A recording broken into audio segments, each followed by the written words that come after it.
Hey there, we're the Westlaw Pirates and welcome to the show. We're here to share our thoughts on Northwestern athletics and college sports with thoughts and analysis from the visceral to the statistical. We run our tailgate with the red pirate flag flying high above as we give no quarter, especially the fourth. I'm Sam Walter. I'm John Lacombe. And I'm Eric Scuzz, presented to you by Third Eye Brewing Company, Scousebow. Ah, very nice, very nice. It's bowl season, you know. I figured that there had to be some sort of sponsor in there. Oh, were that be the case, would be awesome. If they want to come sponsor the show, we'll take it. Yeah? Raycom Media turned me down. Ah, well, you know. Anyway, Happy New Year, guys. Been off for a little bit. A few things have happened when it comes to Northwestern, when it comes to college football. Want to say, I'm sorry, I apologize, because on my way walking over to sit down at the computer, I fouled 3 Penn State guys. So I'm just want to apologize for that right now. Yeah, well, you really shouldn't do that because, it'll go badly for us. I'm wearing a Northwestern shirt, so I guess it was my duty. Yeah, I mean, you just got another foul call on you. Yeah, I'm sorry. Yeah, apologies. Hit the bench, bud. Hit the bench. Yeah. So we're going to talk about basketball. Obviously, the absolute bullshit that was last night's game against Penn State. We're going to come back to that next episode. Come back to that next week. Too angry. I promise we'll still be just as pissed. Yeah, I was going to say. Yeah, that absolute shit show. The Happy Valley Ref show. We will get into all of that, and we're gonna clear out the paint for hoops. But yeah, we got a backlog. It's been a busy month. Yeah, it's been a bit. I mean, we got 2 rounds of playoffs. We got the transfer portal. So much to discuss for Northwestern. And I think let's start off by looking at Northwestern in the transfer portal. We always say you got to wait until the dust is settled. I mean, you see all these kids putting their names in the portal. It's like, okay, let's see what happens. Everyone's got their reasons, and they're all very legitimate reasons. And we have to wait and see what happens. We have to wait and see who goes where, what happens. And I think now that I believe the entrance to the portal has closed, we're still getting people signing to their new schools, right? Do I have that right? It's I was looking this up earlier because the whole December portal window is so like it's technically over now, the winter portal, but guys who declared for the portal can still commit to new schools, and grad transfers can still commit anywhere, and it's quote unquote over. But it's not. You just can't enter the portal anymore.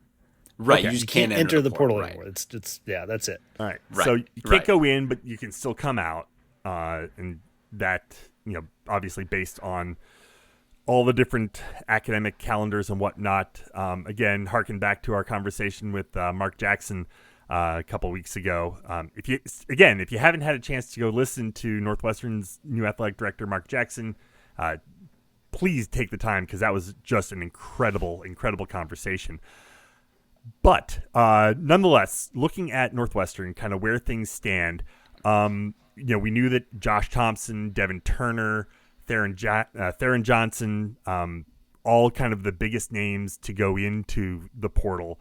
Guys like Reggie Florima also going in, Jordan Knox, who we figured was going in, Will Halkyard, long snapper, he's taking a grad transfer as well. So that's kind of all of the big names going out.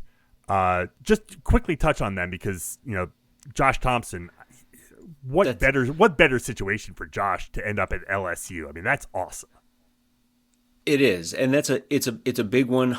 Obviously, we had 2 big time players transfer out to 2 big time schools. I mean that, and Devin Turner goes to Baylor, but Theron's going to Oregon, Josh Thompson's going to LSU. Those are big time players going to big time schools, and we knew they were big time players.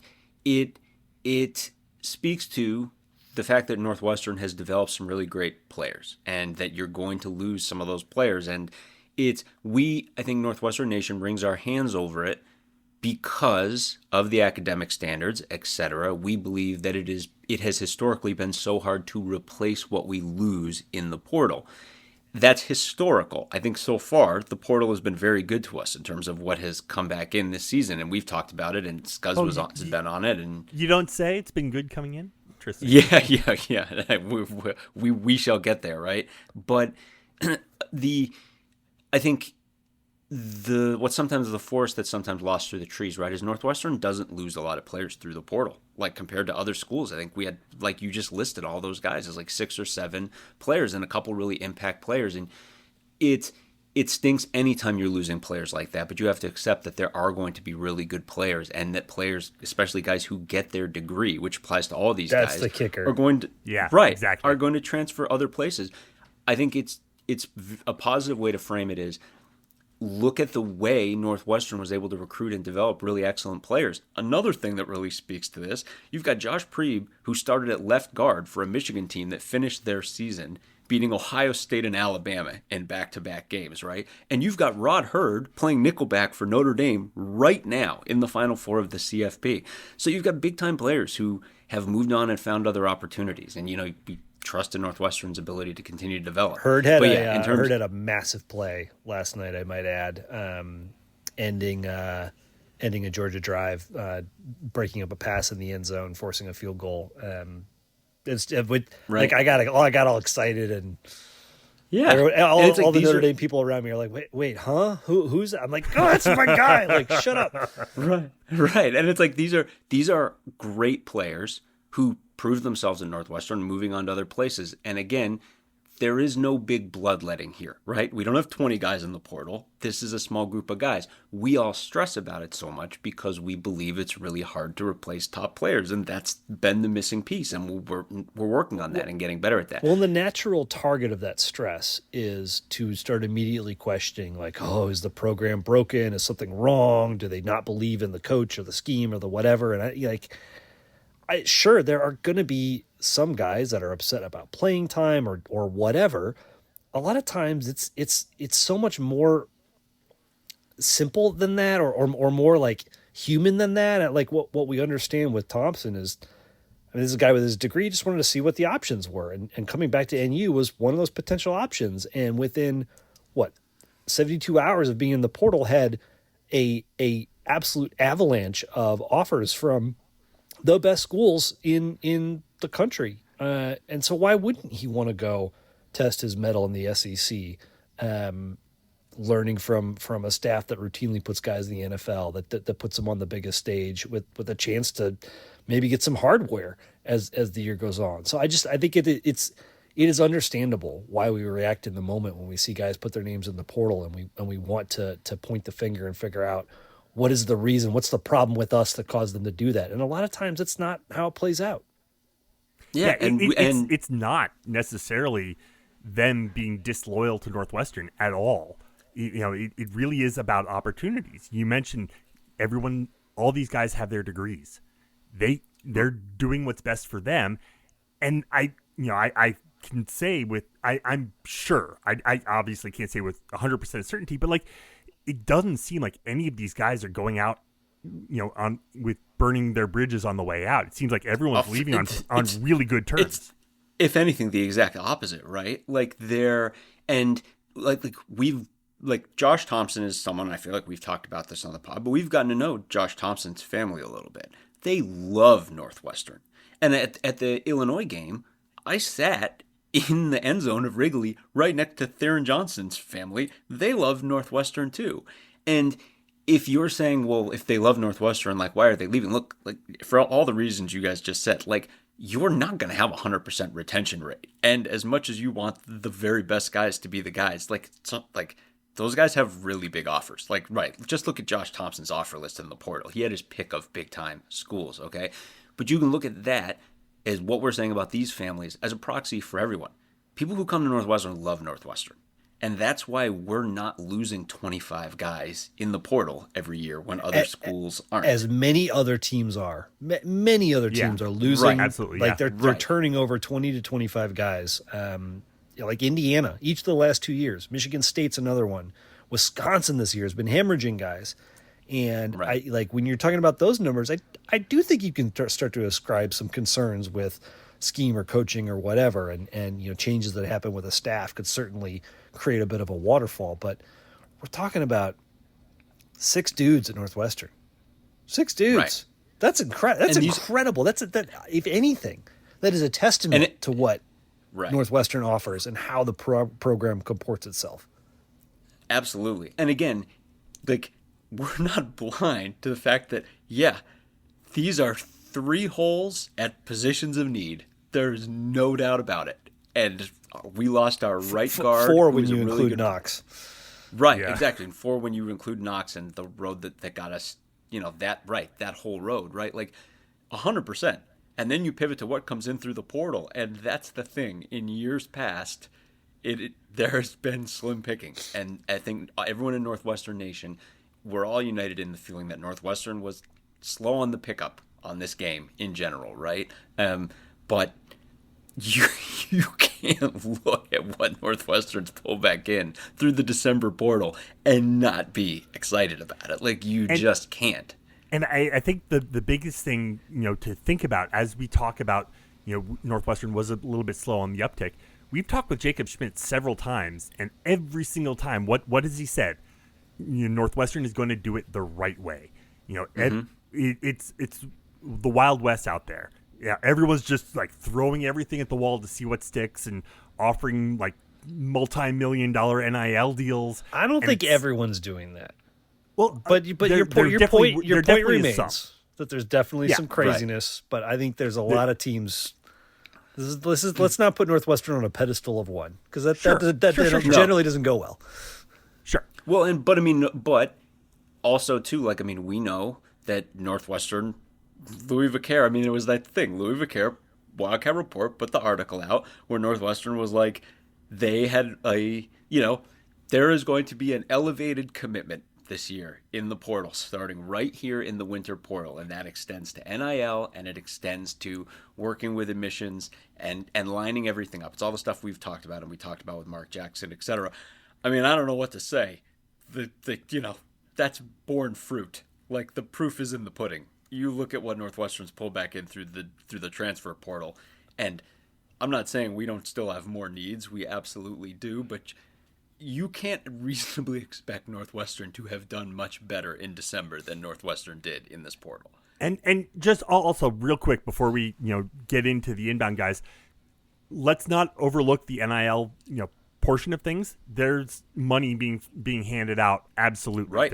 But 100%. We just don't know what it is, and I think we can all just say, okay, there is money being in play here.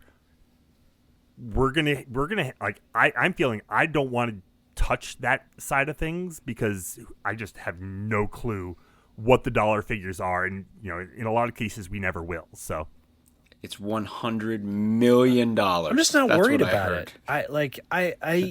No, exactly. I just, like, anybody who's fixated on that right now, there are some schools making promises that seem like exceedingly hard to rationalize, like the money Michigan is shelling out for the QB that they're getting. Like, I have to think that it's effectively a contract that says, well, if you leave after year 1, you only get $2 million. You only get what, like some of those things seems crazy, but I just cannot be concerned about this right now. Like, the amount of money that this sport is pulling in. You look at the playoff and what the playoff is doing and everything else. This is the reality, folks. This is the new world that we're in, and it is what it is. And there are certainly some negatives and some concerns with the way this is all. Like, yes, it is a little Wild Westy. Some of that is probably gonna come into a bit more rigid structure in the years to come. But there's some real benefits here. Most importantly for the players, the guys that have been putting their bodies on the line for the benefit of this sport for forever. Well, let's just say too, we're going to talk about him a ton, but let's just talk about the Preston Stone piece of this right now, right? Because anyone's talking NIL, that's where you're talking. You're talking about the big time quarterback that we brought in, right? Well, one thing you need to know is Preston Stone has had no shortage of opportunities to leave SMU prior to now, okay? This is a guy who famously did not leave SMU. And yes, a big-time quarterback in the portal, NIL is going to be a massive piece of that. And again, like Sam said, we're not going to speculate on the numbers. Of course, NIL is a big piece of that. But Preston Stone is a guy with a ton of loyalty to his previous school who did not leave, who is for sure looking to position himself the same as all the guys we've had leave Northwestern. He's looking at the next level and thinking about the best opportunities and looking for the best place to position himself. It's not about NIL. NIL is a huge piece of it. And of course it's going to be with a big-time quarterback. But if it was about NIL for this guy, he would have left SMU years ago when he was sitting behind Tanner McAvoy, right? Back in the day. And you like...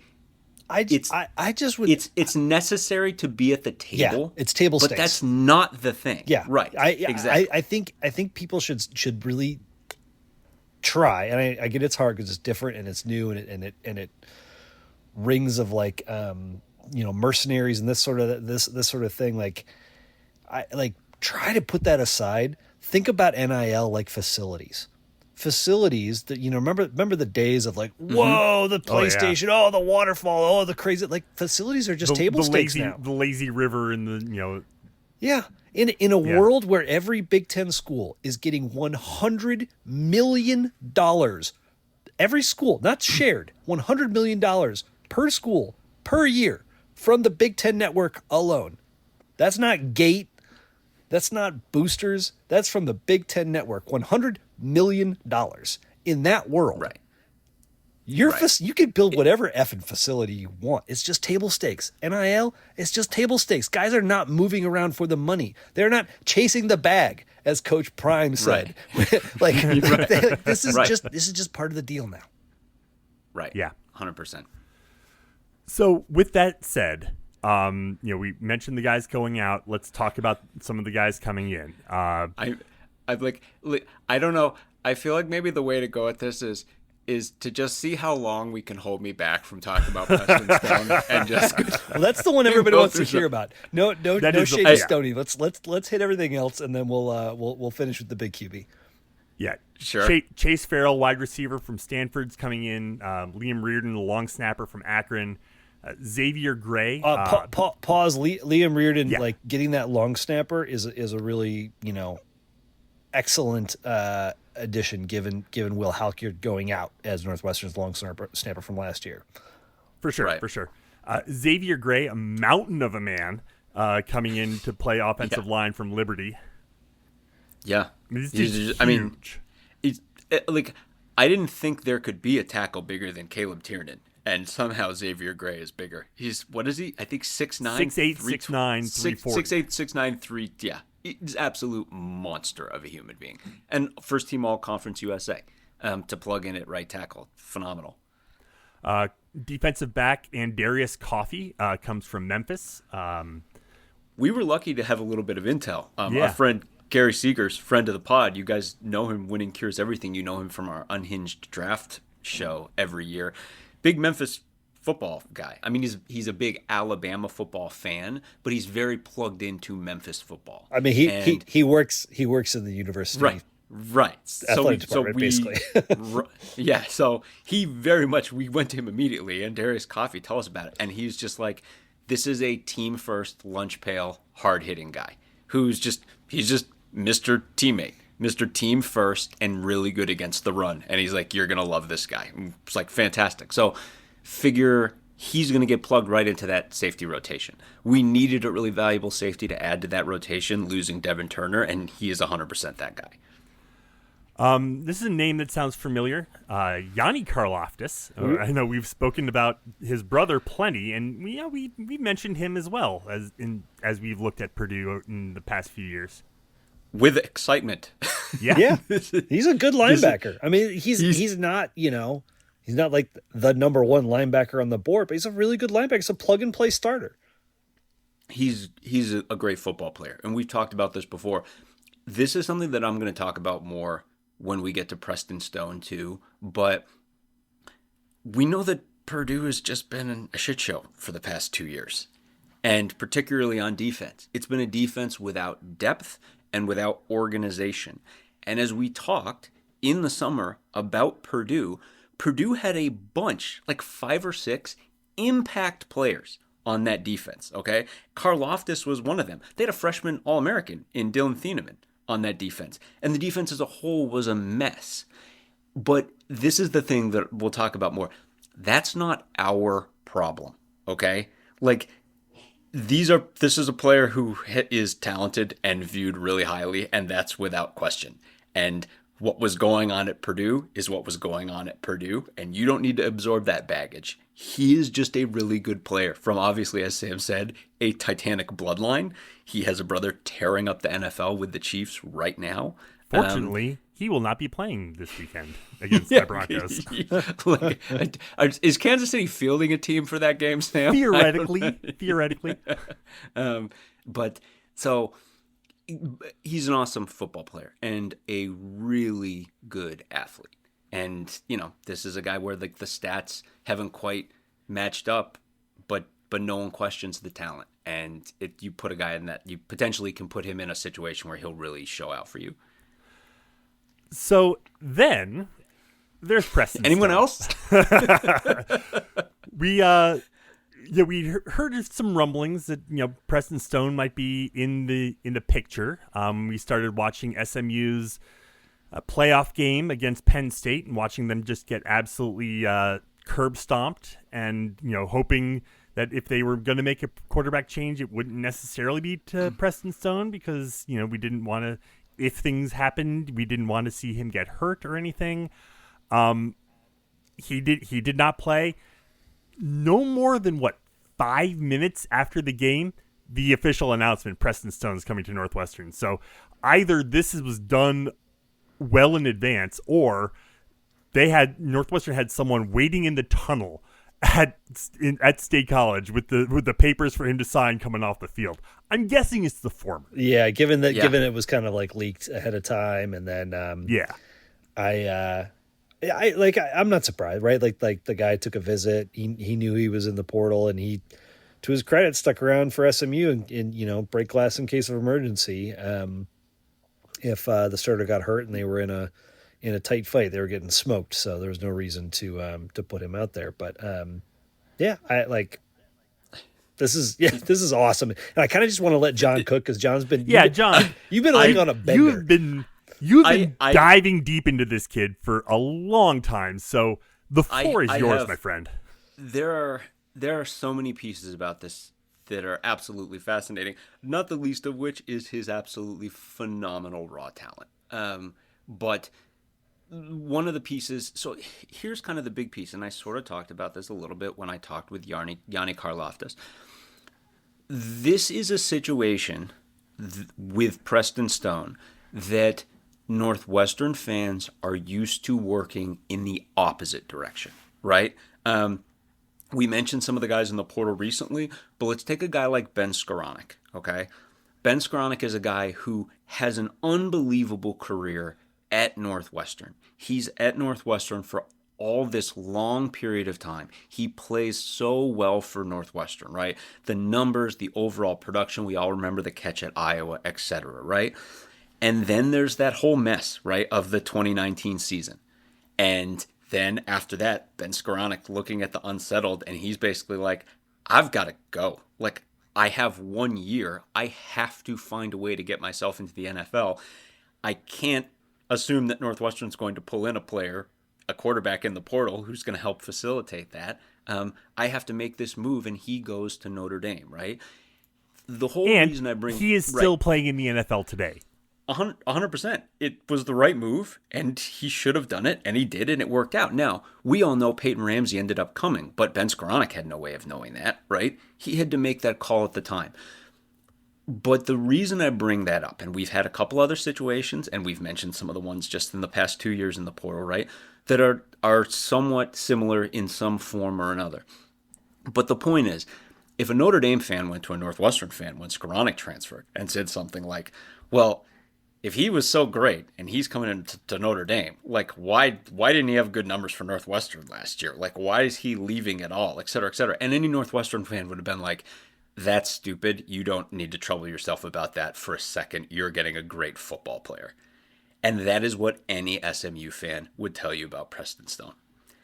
There is a whole laundry list of things that led to Preston Stone coming.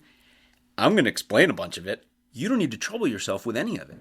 If you go to any SMU fan, you're like, yeah, but boil it down to me. Are we getting a good football player? They're going to be like, hell yes. He's really good. Lucky you. And Northwestern's used to that operating in the opposite direction. Well, it's operating in this direction now, so just savor it. When we talk about Skowronek, though, you've all been burned. Like, not burned, but it stings a little, right? The times when Skowronek's on the NFL and they're like Ben Skowronek, Notre Dame. Because he played the vast majority of his career at Northwestern, and that's just how it works, right? Well, understand for SMU fans, Preston Stone was basically born to be an SMU quarterback. He's from the general area. He, I think, always wanted to be a Mustang. He was a massive recruit in high school. Massive. Had offers from everybody. He could have gone to anyone in the country. He chose SMU. He wanted to go to SMU. And Rhett Lashley, I think, recruited him. Then Lashley left and went to where? Miami, I think, as a coordinator. And Stone kept his commitment. He didn't leave when the guy who recruited him left. He wanted to go to SMU. And then he had to sit for a couple of years. Even though he was a monster recruit, a ton of guys would have left. In the era of quarterback movement, he just sat. He wanted to be an SMU Mustang. And he's been either committed to the school or a member of SMU forever. And now we are getting him for 1 year. And he is beloved within the SMU community. They were sorry to see him go. He is loved as a player. He's loved as a person. He is viewed as someone who is loyal to that community and a huge believer in that community. And now there potentially could be some situation where Preston Stone's throwing NFL touchdown passes and it says Northwestern under his name. And that won't be really right from an SMU perspective, but that's just the way it works. And we've never had it work in this direction before like that. So that's the first piece. And then the second piece is this question that everyone's asking, which is, well, if he's so good, why is he here in the first place? There are a bunch of different reasons. And again, this is, you don't have to trouble yourself with any of this. But he got hurt. He started all those games in 2023, threw for 1 billion yards, and we'll get to the whole talent piece of that. And they got hurt in their last regular season game for the rest of the season. And then Kevin Jennings, their incredibly talented other quarterback, who is different. He's a more mobile quarterback. He's a more short and intermediate passer, and he's a better runner. And probably a little bit better of an improviser, too. He came in, he played the remaining piece of their last regular season game. Then he won them the AAC Conference Championship in that championship game against Tulane in 2023. And then he played in their bowl game against Boston College. I was going to say, to clarify, this is 2023 we're talking about. This is in 2023, the season that Preston Stone started the vast majority of. So, effectively, SMU entered 2024 with a 1A and 1B at quarterback, Preston Stone and Kevin Jennings. They were both team captains. That ought to tell you how well the school and the fellow players think of both of these guys. They had two big-time quarterbacks. They're not really that similar. And there are a couple of different reasons, but I think Stone is the less mobile, the more pocket passer-y of the two.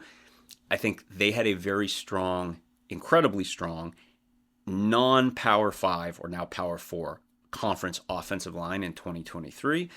They lost a piece of that. They were transitioning to the ACC. They had a really good number 2 guy who was more mobile. They survived their first game against Nevada in a game where their line looked really shaky. I lost that game. Then they beat up on a FCS team, I think. And then were getting just shredded by BYU's defensive line in their third game of the season. A really good BYU team who won that game and was just all over them. And they were getting to Stone early. And they had a more mobile second option, and they switched to him, and it worked out, and then they just never went back. You've all done a dance like this as a Northwestern fan at some point. And, you know, we've talked about this with this past season where it's like A happens, and then B happens, and then C happens. Again, you don't have to worry about any of this stuff. Like, Preston Stone's a really good quarterback. And there were just A to B to C that happened. Any SMU fan will tell you if they wouldn't have had Kevin Jennings as an option, they would have stayed with Stone and been totally happy, and it probably would have worked out. But decisions are made in particular points in time. Lashley clearly wanted a guy and then to go with that guy. And then Jennings played great after he went in. So why would they have switched back? So that's the answer to that question. And again, you can boil it all down to just go ask any SMU fan if they think Preston Stone's good. They're going to tell you he's awesome. So, with all of that said, what are we getting in Preston Stone? Let's lead it this way. I'll bury the second piece of it and go to maybe issues. He's not a huge quarterback. He's well built, but he's not enormous for a guy who's clearly wants to be a pocket passer. His short passing accuracy, for a guy who clearly has an absolute laser for an arm, is a little weird. We talked about it earlier that there's almost like a thing where his delivery is kind of low and compact.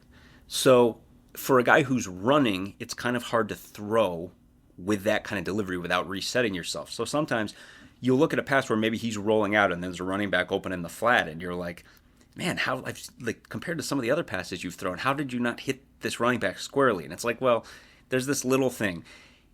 His short and intermediate accuracy is kind of like, it's okay. When you look at how good of his arm is, you'd be like, oh, okay, like, kind of surprised maybe you're not a little bit more accurate on some of these passes. He's certainly not a improviser. He can run. He's faster than Ben Bryant, but he's not someone who would, you're not going to look to him to run as a big part of your offense. Like, he's no Jack Loush. Like, that's not what he is. So you're hearing all this and you're like, wait, so a guy who's like squirrely on short and intermediate passes and like, he's a little undersized and he comes out and it's all and like, no wonder they switched to this other guy, et cetera, et cetera. Because despite all of these little things I just talked about, I can't name you 3 or 4 better deep ball throwers at the college level I've seen than this guy. It's staggering. You accept and SMU happily did, any weakness in his game because he specializes in the hardest throw that exists at the college level, a deep ball over the top against man coverage. To say he specializes in it, that's who he is. He's no more comfortable throwing that. He doesn't have to be set. His arm is a cannon. It's a mortar launcher. And there are any number of ways to support it. You can go watch the tape, and it's not to say, well, boy, that's sure, like, he really stepped into that and threw it like 60 yards. No, it's that he throws a 35, 40-yard pass with the flick of a wrist like it was nothing, and his heart rate never rose above normal the entire time he threw that pass. It's like he'd rather do that than do anything else. He feels more comfortable dropping a laser out of the sky on a 45-yard fly route than he does throwing a 10-yard pass. It's like he was designed to throw that. And the numbers support it. His 2023 numbers, his average per attempt is 9.3 yards, which to put that in perspective, think of the best quarterbacks who've been at Northwestern, and think of a guy like Peyton Ramsey or a guy like Ben Bryant. Don't take their best Northwestern season, take their best season at another school. Their yards per attempt doesn't approach 9.3. 9.3 yards per attempt means you're throwing bombs all game, every series. And that's what he does. And 60% accuracy, not great.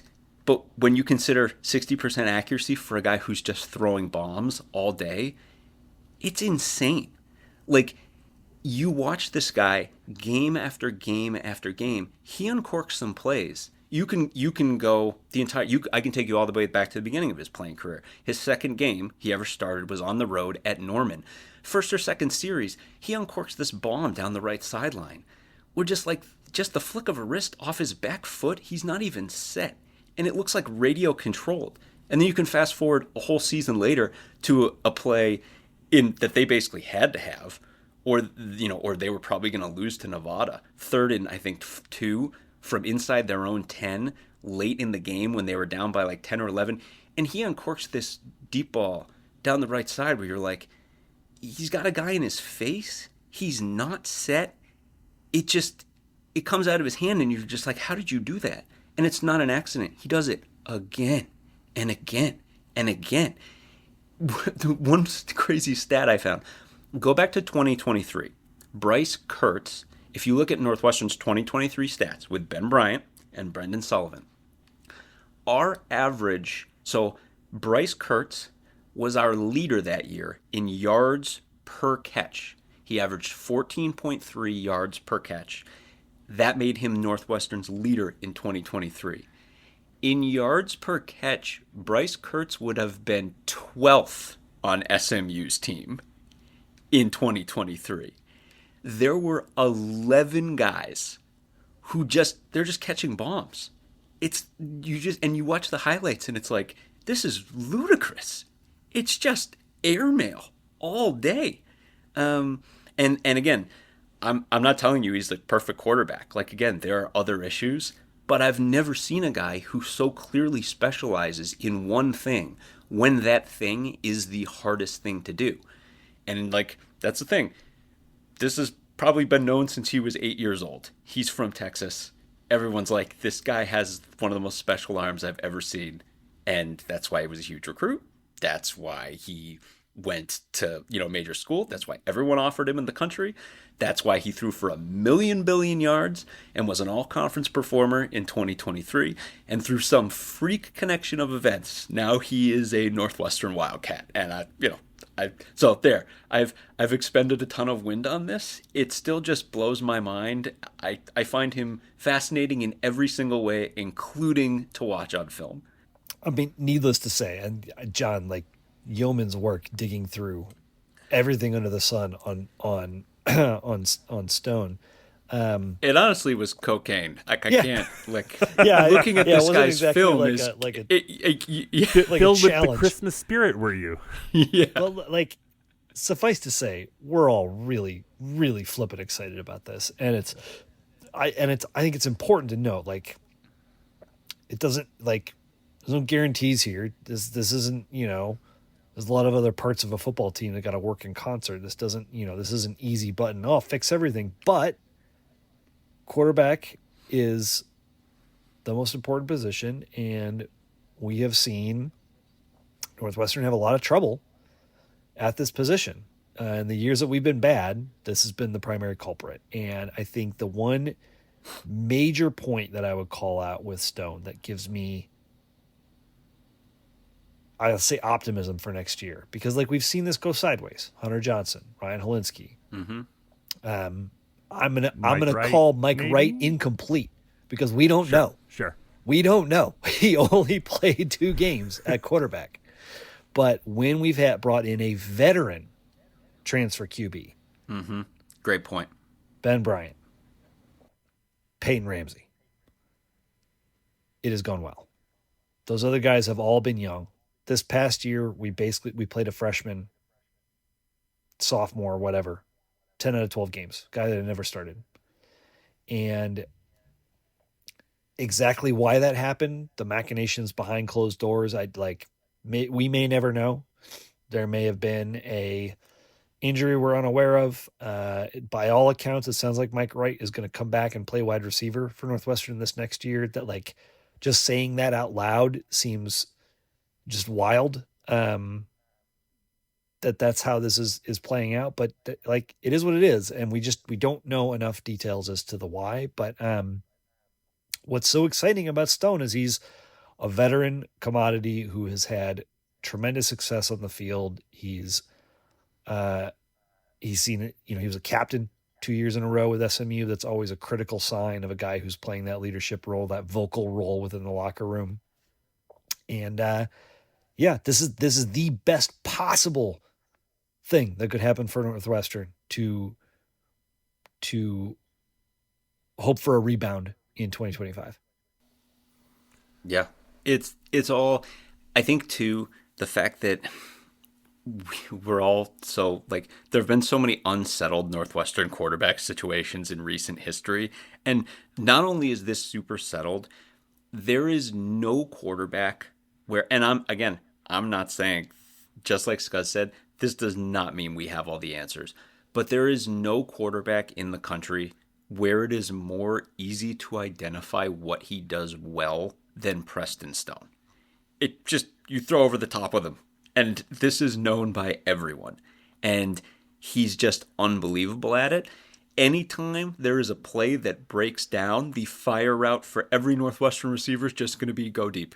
Just go. Like the play broke down, he'll put it in, he'll drop it into you. Like it's radio controlled. Just go. Again, you go back to like the X and Y's of like why SMU moved on. I remember early in 2023 when we were wringing our hands because we're like, Ben Bryant can't move and we can't protect him and I don't know what we'll do. And then it came together for us, right? But there was that period of time where it was like, it wasn't that we had a problem with Ben Bryant. It was like, we have a pocket passer who we don't seem to be able to protect. Well, Preston Stone's a pocket passer.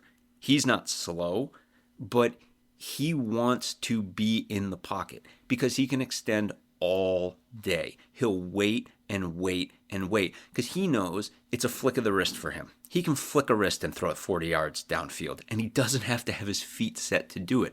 So that's what he wants. He'll sit and sit and sit. If you can't protect a guy like that, he's going to get put on his butt. And SMU was able to protect him pretty well. They had a great line for their conference, granted smaller conference, in 2023. But it was shaky at the start of 2024. And again, SMU doesn't blink about keeping him in if they don't have a really mobile quarterback as their other quarterbacks. But I mean, that was the situation that they were in. But Stone, it's, again, you're looking and you're like, it is so clear what he does well. So when Zach Lujan is looking to try to build the offense, it's like, well, here you go. Okay, so like we're going to need to build in X vertical routes. The huge missing piece of this, obviously, is what the receiver core is going to look like. Obviously, like you can look at the kind of passes he specialized in and be like, AJ Henning was designed in a lab to pair with this guy, and we don't have him anymore. You can look at their receiver core in 2023 though, and there's kind of good news, bad news. I would say the bad news is their most talented receiver was RJ Maryland, who's Russell Maryland's son, NFL football player. 6'4", 230, nominally a tight end, really almost like a massive ball catching receiver who would go deep for them and was a huge target and a big weapon for Stone. But again, go back to where I said that there were 11 guys that year who are averaged higher yards per catch than Bryce Kurtz did, who was our leader. He threw the ball to everybody. He had 1 million targets on that team. Their actual leader in catches that year was, I think, a guy, I believe, Jack Bailey, transfer from Rice. He might as well have been from Northwestern Central Casting. Like, this guy was, think of Cam Johnson, a lightly recruited guy with a ton of academic offers, like Ivies, and then your academic schools. And then he goes and he does really well for Rice, and then he transfers to SMU and was phenomenal for them with this guy. So you can make it work, but we're going to have to figure out like what the offense is going to be, who the wide receivers are, who the pass catchers for him are going to be. We're going to have to put all that together. And this is not a guy. Who's the offensive line? Right, who's the offensive line? This is not going to be, you might get some RPO out of this, but this is not a guy where anyone's going to be afraid he's going to run the ball. But as you're constructing the offense, you're at least being like, all right, this guy, it's so obvious what he does well. He goes over the top and it's easy for him. So how do we build from that and how do we make that work? And I mean, it's not perfect, but it's stable. You know what's there. You know how to go to work with it.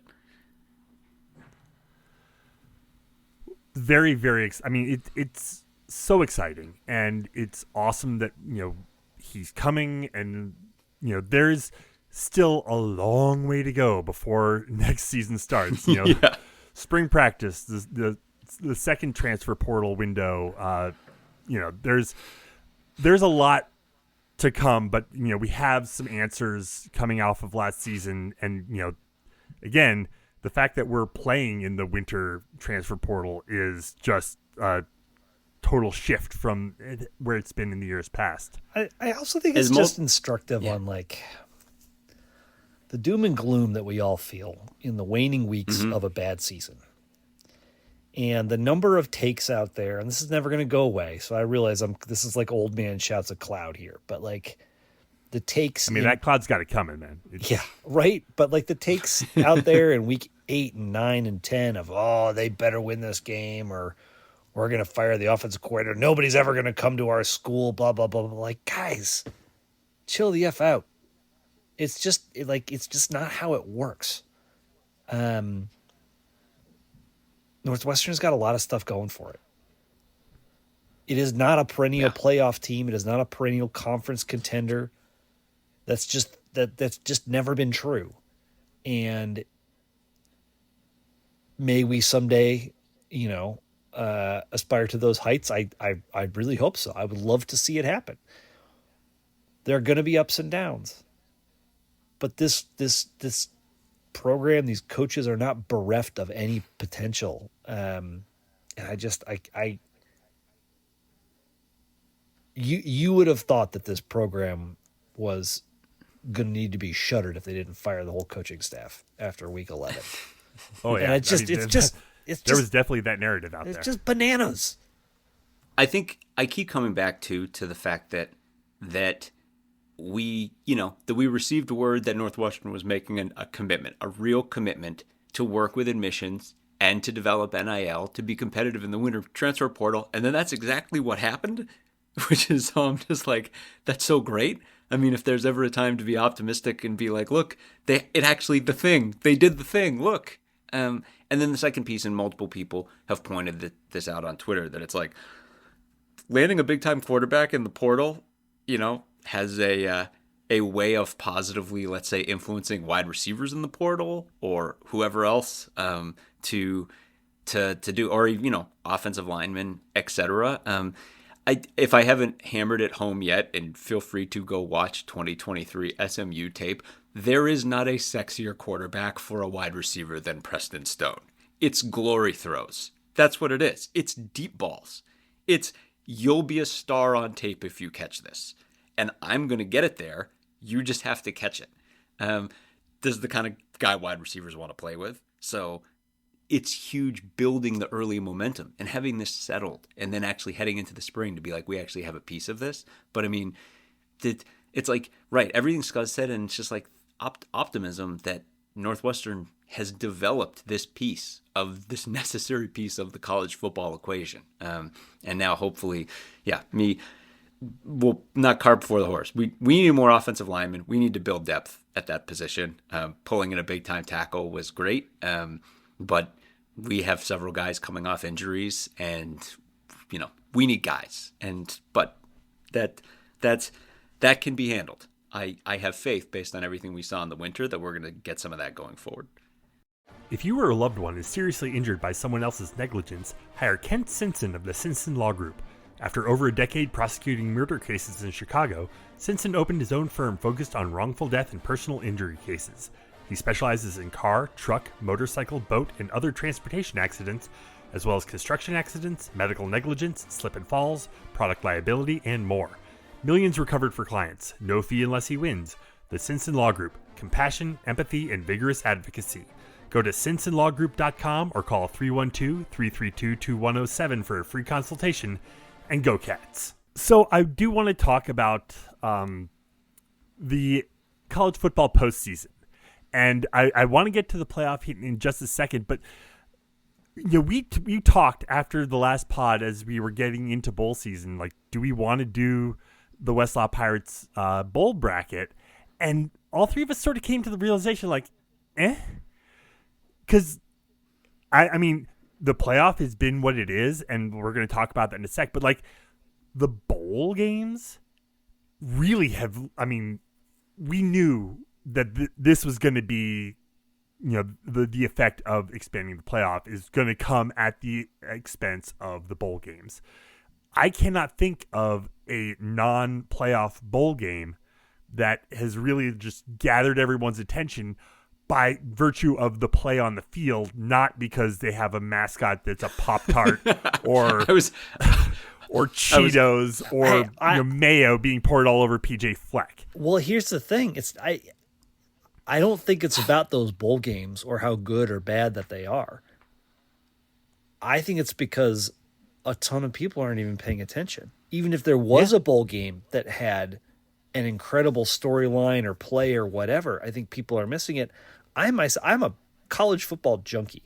And maybe it's just the problem that I have too many children and I'm too distracted over the holidays. But like, I have never paid so little attention to bowl season. Yeah, me too. Not since before college. This is usually I obsess over bowl games, and I have paid. I mean, I've watched most of the playoff games. And that's pretty much it. Everything else is just like off the radar.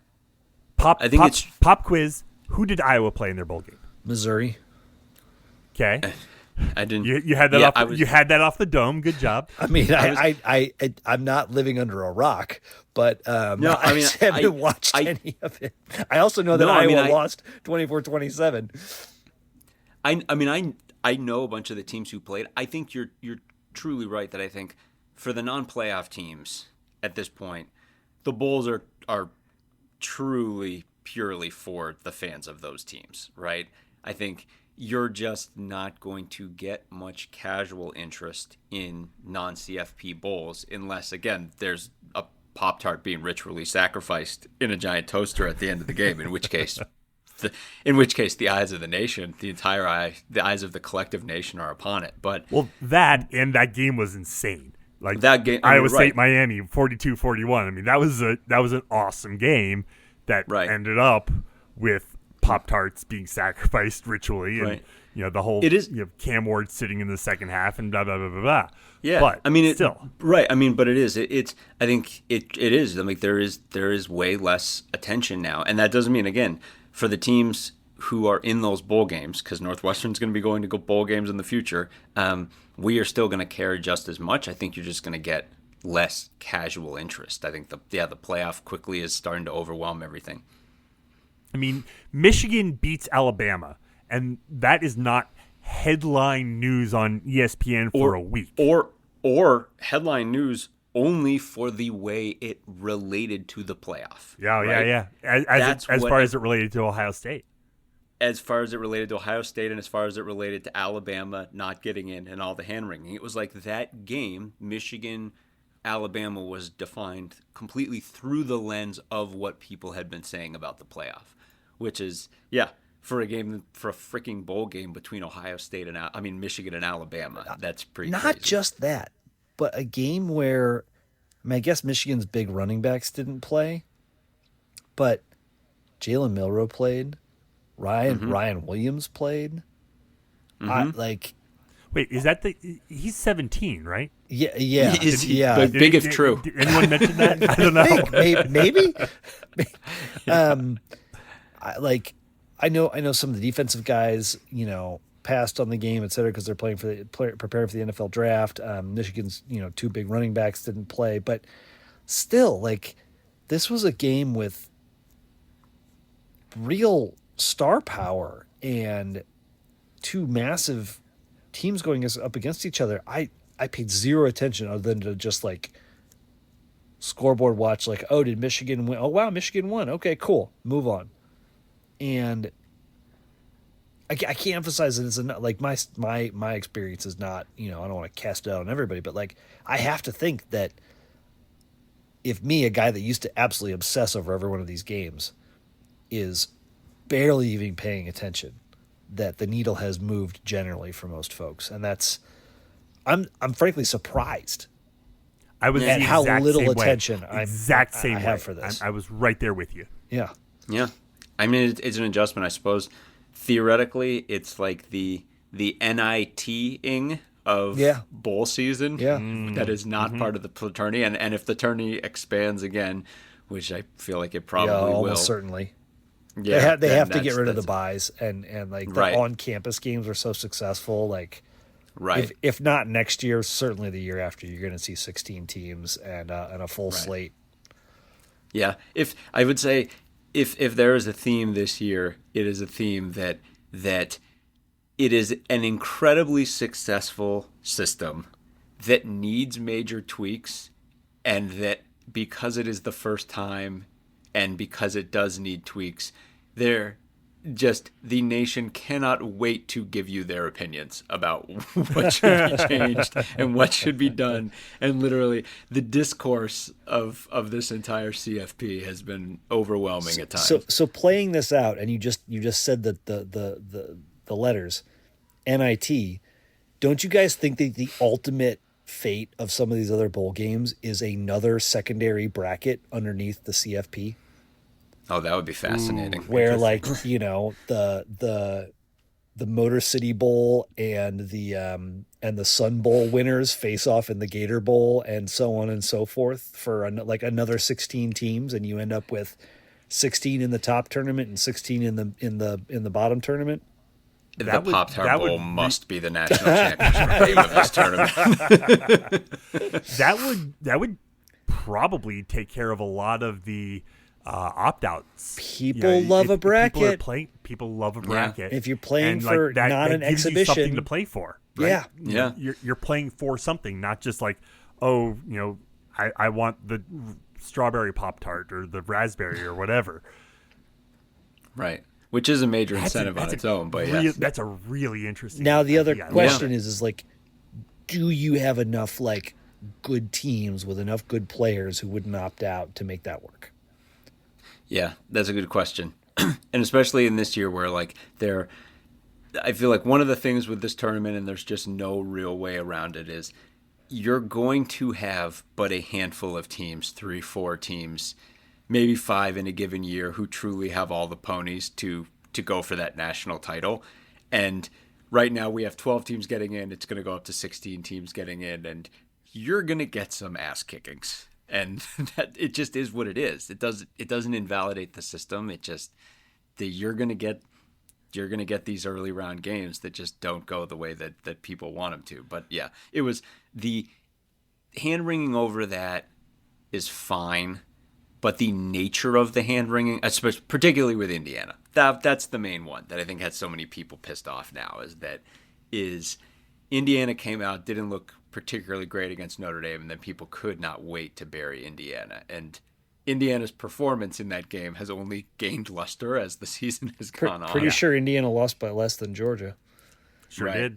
So, but I mean, it's like, you know, these various discourses and you know, between Lane Kiffin tweeting nonstop about who should have got in and et cetera, et cetera. But overall, I'd say that the system overall has been a big success. And if frickin' Ohio State wouldn't have lost to Michigan, it would make a whole heck of a lot more sense than it makes right now.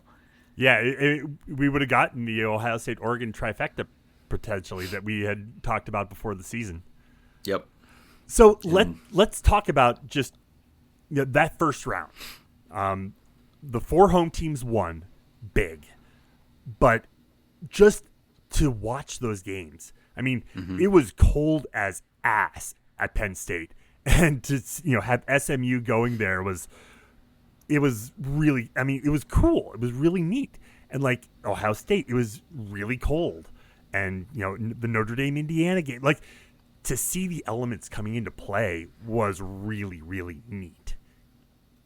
Yeah, it was fun. I think outside of SMU, you really didn't have a non-cold weather team going to any of those places, and that was a little bit of a bummer. I like seeing how an LSU could fare in Ohio Stadium in December would be something, or a Florida or a Alabama, or even a Southern California. Like those are the sorts of things that I hope we get to see in the future. Obviously SMU had to go to Penn State. I think like those games were so successful. I feel like that alone is going to trigger the next wave of expansion, because the top 4 teams are going to want home games. Exactly. Well, and I'll be honest, like we talked about this a bit with our buddy Chris Giannini, like kind of going back and forth, coming out of conference championship week, and maybe I'm jumping ahead here, but I feel like the lesson we all learned in the last 4 days was don't win your conference championship game.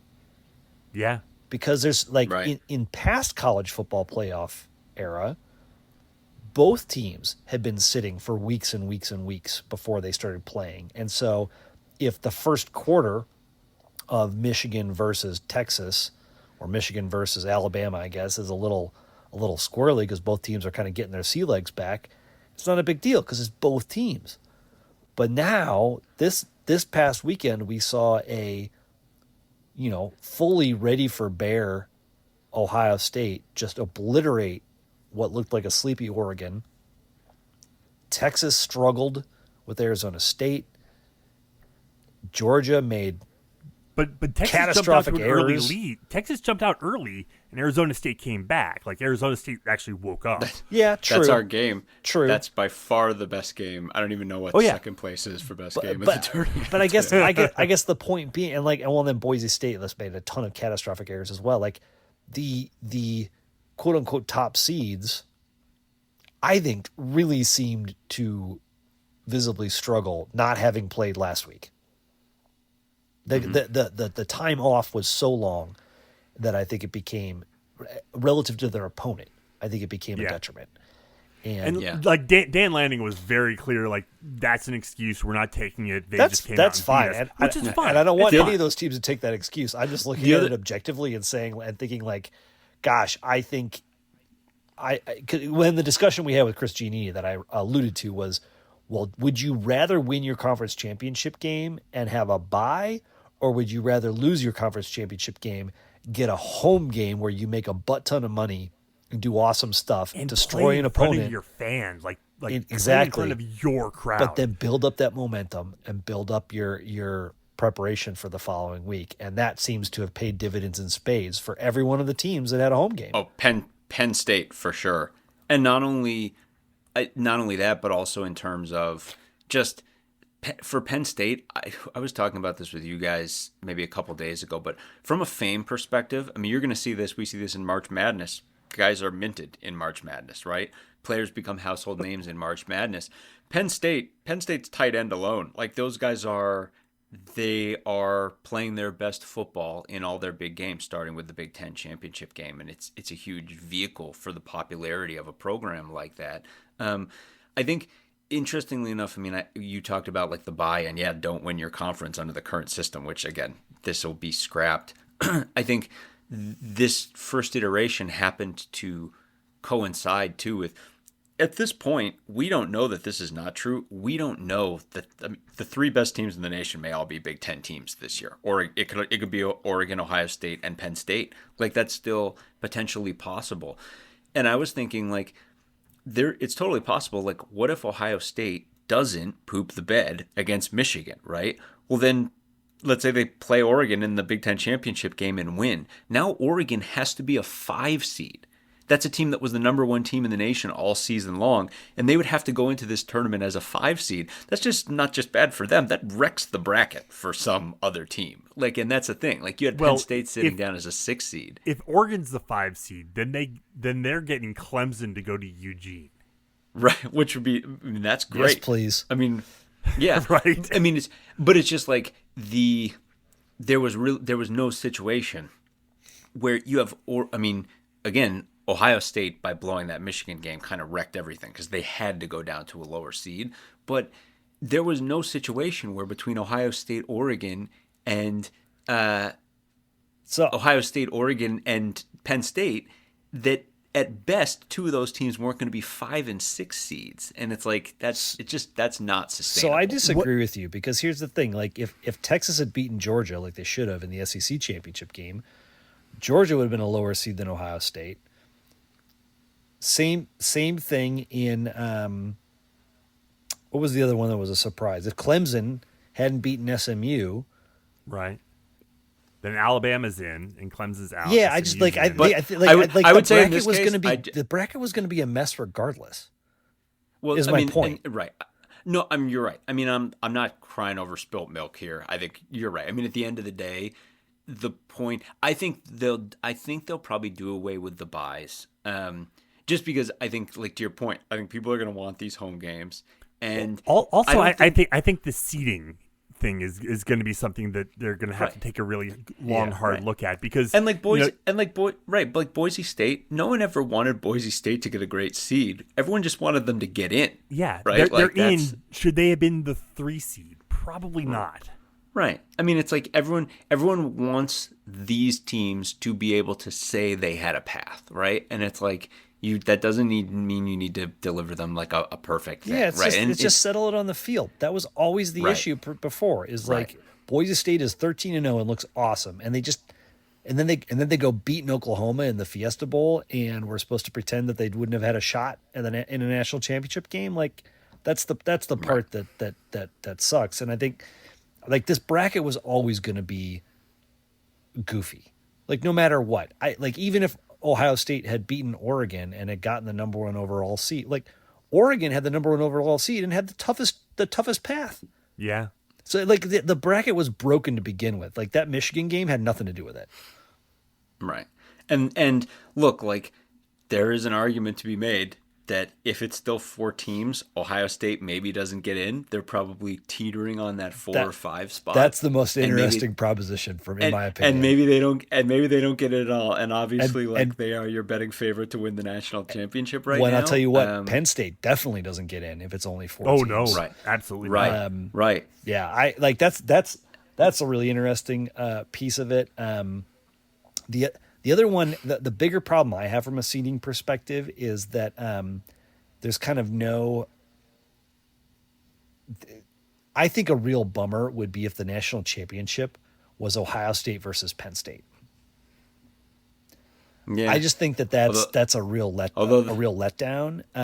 In that game, you don't want to watch James Franklin blow it again on a big stage. No, it's just that game's already happened. I hate it when the national championship is a game that's already happened, and the nature of the rigid seating structure didn't allow. Like I like it in basketball where the committee has the opportunity to tweak some of that stuff a little bit, and I just think if you're gonna have Ohio State and Penn State going through the path, at least make them meet in the semifinals and not the national championship. Yeah. I mean, it's tough. It's just they're on opposite side. I mean, it's tough, right? Because they did put 2 Big Ten teams in the same side, and it's like, they're... It's an easy flip. You flip them with Notre Dame, and you just say, hey, this is a seeding flip.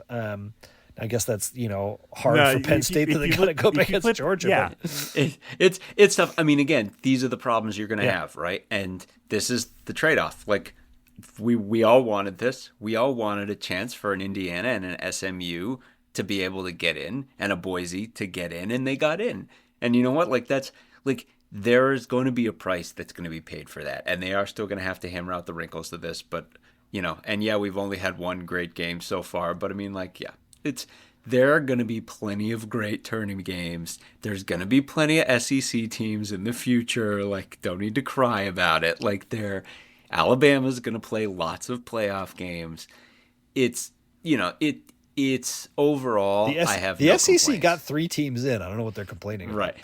Yeah. Right. I think they still have one in. I think their real problem is that they don't see Texas as a real SEC team. I think that's that's true. Yeah.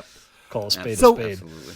Like quickly with the games, what's the biggest takeaway from the first 2 rounds? I mean, obviously the scores were, save for one, were very lopsided. Not really. I mean, 10 points here, 13 points there. Sure. The 2 Notre Dame games were like not that crazy. That's true. Texas Clemson by 12 or 14, like that's not nuts. I never thought that Clemson was in that game, though. Yeah, that's true. Texas was in the driver's seat the entire way. I think one of the huge ones for me is pretty straight up. Like if you would have asked me who the best quarterbacks in this tournament are, most of them are still playing football right now, and Drew Aller being the big exception. But that is kind of a story in and of itself. You would put Riley Leonard ahead of Dylan Gabriel? I would not. No, I would not. Gabriel is the main exception who's not there. Okay. But that's because Ohio State is Ohio State.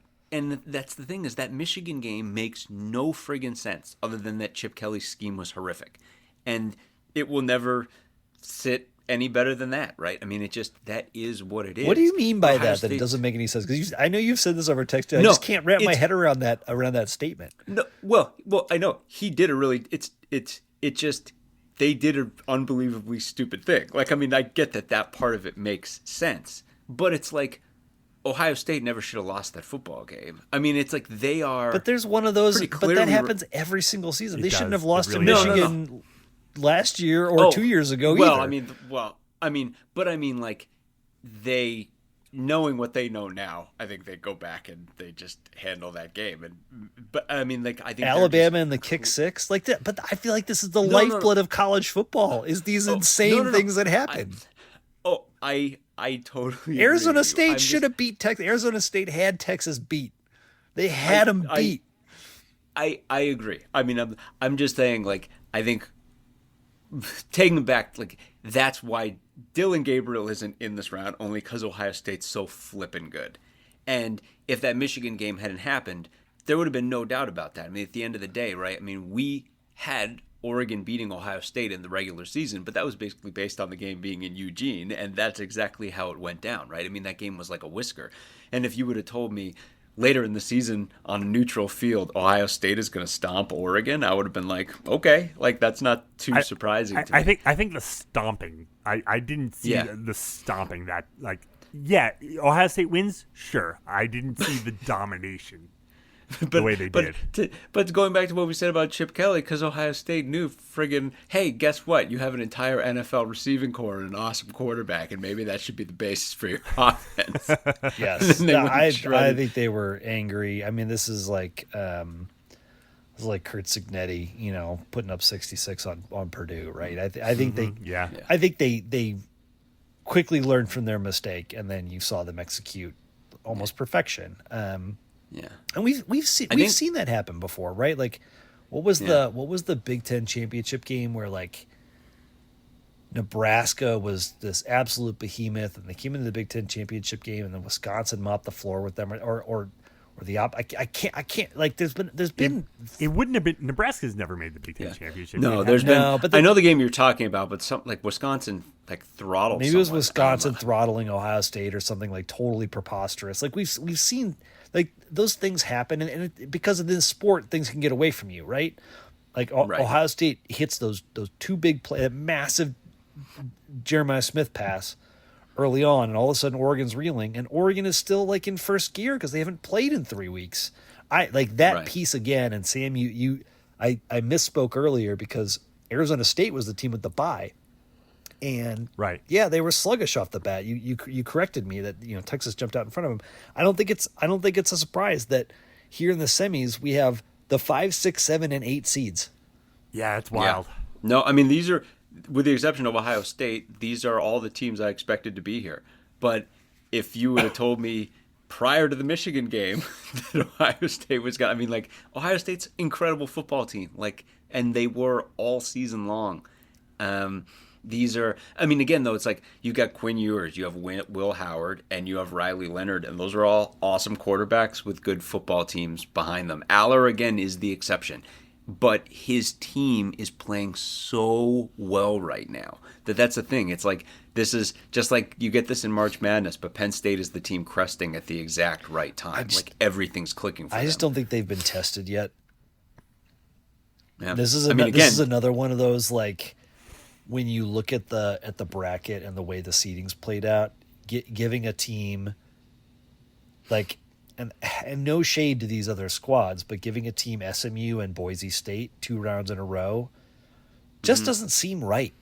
Yeah. And again, I don't exactly know how to solve that, but you solve it by letting the committee seed like they do in basketball. Yeah. I mean, again, this is the first playoff game Penn State's playing where they don't have the best quarterback in the game. Like, now they have to go up against Riley Leonard and pull that out. I mean, you're right. I mean, but again, these are the teams basically that I expected to be here, except I just assumed that Dylan Gabriel and Oregon would be here. But that's you just expected Penn State and Notre Dame in the final? I did. 100%. Once Beck went down, I felt like Georgia was. That's true. That's true. And again, I've watched I watched every horrific second of the overtime of that Georgia Tech game, and rivalries notwithstanding, I was just like, no. But I mean, right? I mean, I thought, I think Riley Leonard's really, really good, and my expectation was having a really, really good quarterback is going to be a massive thing in this tournament, especially if you've got a pretty good football team, and he's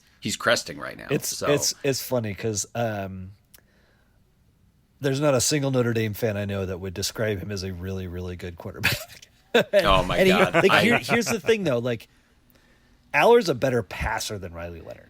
But Riley Leonard is a better gamer, and like case in point is him going on 100%. That run and getting like flipped up in the air like John Elway style. So I just think it's important to put some qualifications on what we're talking about here. I would take Riley Leonard 100 times out of 100 over Drew Aller. Yeah. Maybe if Penn State they did like. If Penn State's not taking that switch, they're fools. Riley Leonard to me he's what college football is. And so is Dylan Gabriel, which is I'm just bummed that we don't get any more Dylan Gabriel in college football. Those kind of guys are designed to be in situations like this. I mean, I think I'm like, yeah, like you, Riley Leonard's the kind of guy you want in this. And you know, on the other side, like no shade to Quinn Ewers, who was around, and you know, when that 4th and 15 they had to have that play, he came through. So, but I don't know. I think if I for sure expect Ohio State to be in the national championship game, and the other game, I don't know. I'm fascinating. I think if I was betting, I'd bet Penn State. I think they're a more complete football team, but Notre Dame is a very good football team with the better quarterback. Have you seen the line yet? No, I haven't. Is it? Let's see. Penn State by 5. Notre Dame by 2. Woohoo! Wow. I want to hear them shine on how that's not shade at Drew Aller. That's the thing. Like, there's still the feeling that he's never won a big time football game. Riley Leonard sure as hell has. So, I don't know. But I mean, regardless. Have you seen the Texas Ohio State line? Ohio State by 10. Is that 6. What is it? It's 6. 6. Okay, that's very friendly to Texas. So I have a question. So, you know, you've got these 5, 6, 7, 8 teams. This is now their 3rd game in the playoffs. You've got all 4 of them had home games, and then everyone went on the road to their bowl games, and now they're going to another bowl game. So, you know, if you're a Texas fan, you've, you know, shelled out to watch the game at home, which is great. Then you went to Georgia, and now you're well. I guess you're Texas. You're going to Dallas, so that's not the best example. There's Your point stands, like though. 1.2 million Texas fans. They don't all have to be the same ones going to every game.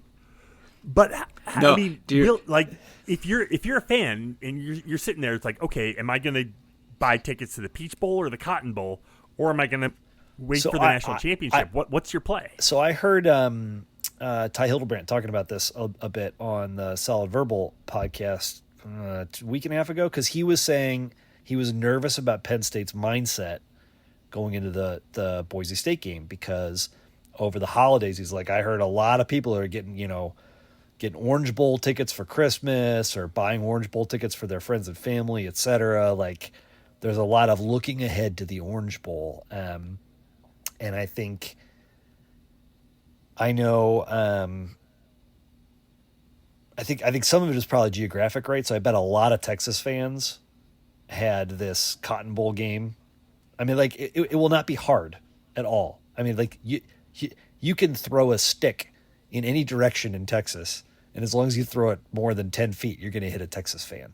Like, sure, they're everywhere. So like they will absolutely show out for that game. And the thing about these 4 schools, will Ohio State? Well, I guess Ohio State fans would have gone to California and then to Dallas. That's the thing about these four schools.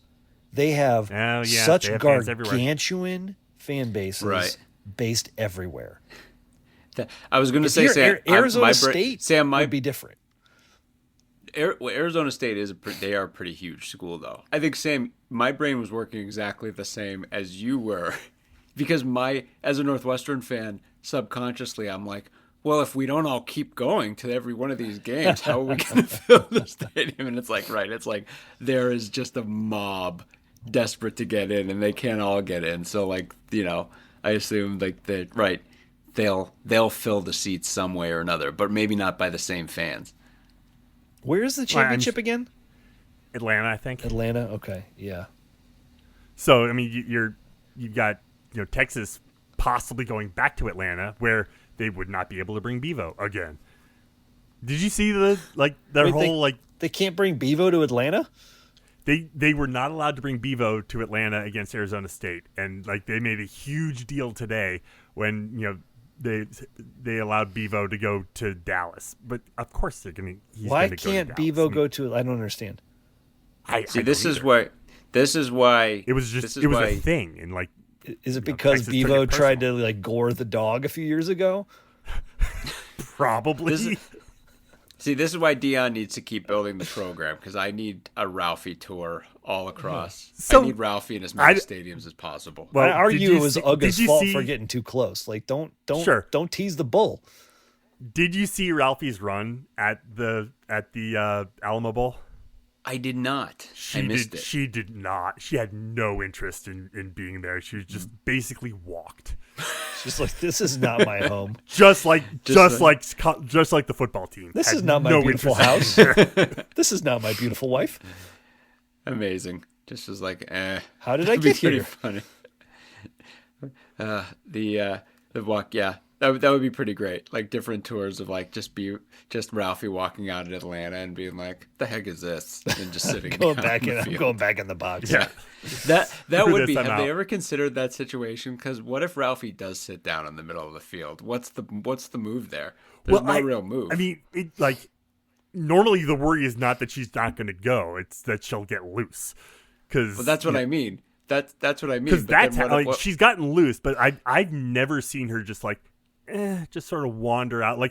They were pushing her to try to get her back to the. That's what I mean. What if Ralphie decides she wants to take a nap in the middle of the Mercedes-Benz Dome? Then you're just stuck. Idea, no clue. I mean, get a fork. You are stuck because Buffalo ain't gonna do shit you don't want to do. Right, exactly. Anyway, we digress. But these are the kind of things that you get to dream about in the CFP era. Oh, there isn't enough room on the sidelines to accommodate Bevo's enclosure at Mercedes-Benz Stadium in Atlanta. Okay. Well, that's okay. It doesn't fit. It's a bull. It doesn't fit. If have a smaller mascot, I get it. Put somebody in a bull outfit like that absurd Penn State lion thing. Well, don't they have a person mascot too? I think you do. I think you're right. Someone in a Bevo outfit. Not in my America, Scuzz. I want the real cow. I guess LSU wouldn't be allowed to bring Mike the Tiger, or is that enclosure smaller because it's in a cage? I don't feel like Mike LSU hasn't. Maybe I'm wrong. Yeah, no. I mean, LSU didn't bring Mike the Tiger to the game that they had a tiger at. That wasn't Mike. Right. That's right. Okay. Yeah. Well, they brought a tiger. They brought a tiger, but it wasn't Mike the Tiger. It was some other tiger. There was a whole thing about that too. So. Oh man, people are crazy.